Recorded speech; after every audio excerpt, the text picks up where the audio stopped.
All right, feet handling. So we're gonna work on some feet handling here. Perhaps you got a rescue that had been thrown out to pasture, or perhaps life happened and you weren't able to keep up with your necessary responsibilities. It happens to us all, and nobody should place any judgment on anybody else if they're trying to do the right thing. All right, so how to teach feet handling. No matter what kind of session I'm doing, I always start out with what I call a processing walk. I use these at the beginning of each session, frequently during my sessions, and when the session is complete.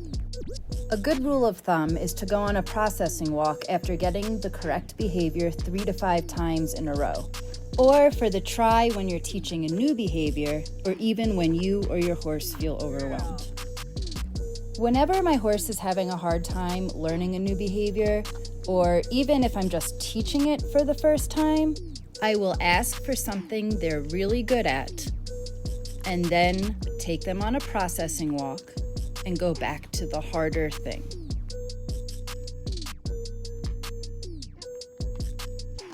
As you can see, this mare here has a really hard time with her feet being handled. She's showing some frustration and concern centered around me touching her foot. So I'm placing my hand on her shoulder and releasing for her relaxation. After our processing walk, I'm going to start somewhere easier for her by rubbing on her shoulder, releasing and going on another walk to set her up for success and build her confidence. Don't be discouraged that sometimes it takes quite a few tries, sessions, hours put into it for them to respond in the way that you are looking for. Keep in mind, there are many methods that can help you accomplish the same outcome. It is really dependent on the individual horse's needs. As you can see here, I'm still gently rubbing her shoulder. She shows some frustration, and I release when she's relaxed. We go on a processing walk, and I'm going to start at the baseline that I just left off. This time, I'll go a little further down. I like to get 3 to 5 solid repetitions before moving on.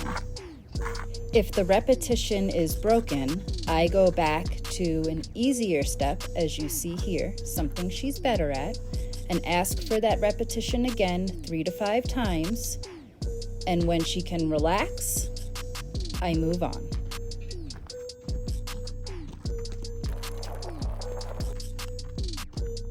It is super common to feel like you're not making any progress in the beginning.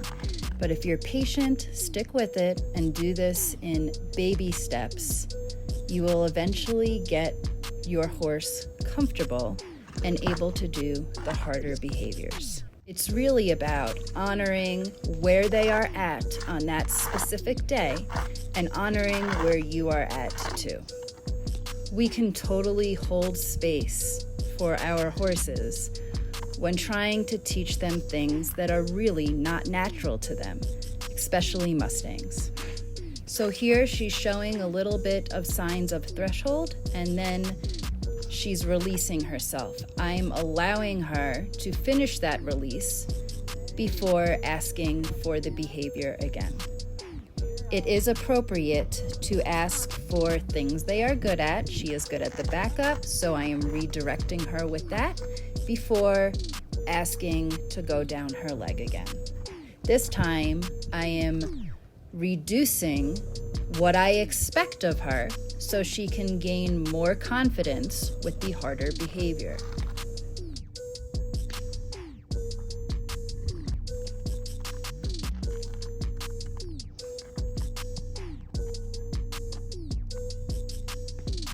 Sometimes it can feel a little redundant, but it's better for them if you can stick with the process and help them become comfortable during every little ask. It is equally as important to release for the try. Don't forget what you do on one side, you'll need to do on the other. Some Mustangs have a side preference. You'll want to work on the uncomfortable side, double the amount that you spend on the comfortable side.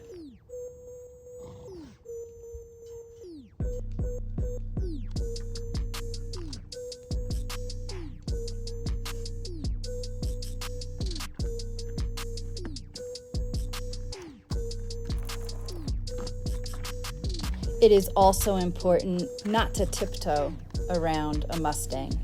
You basically want to act as you normally would, of course, being cautious for your safety.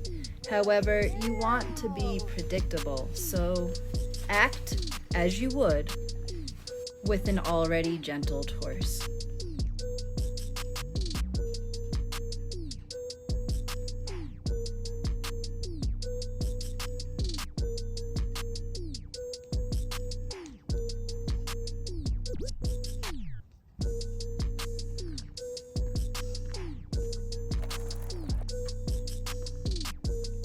As you can see, towards the end of the session, she's picking up her foot and is showing way less anxiety centered around me doing so.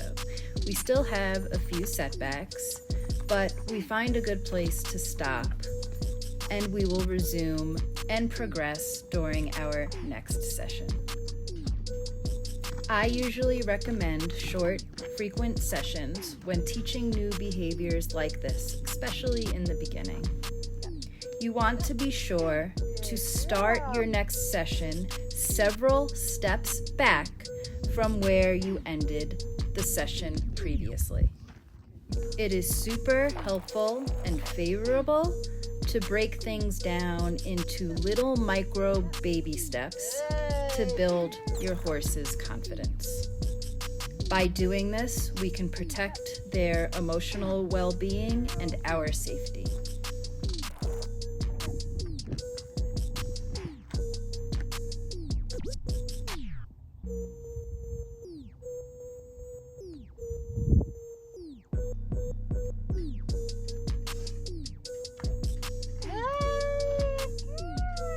Stay tuned for more updates and training tips. If you enjoyed this, hit like and subscribe, and I'll be coming out with some more helpful videos soon.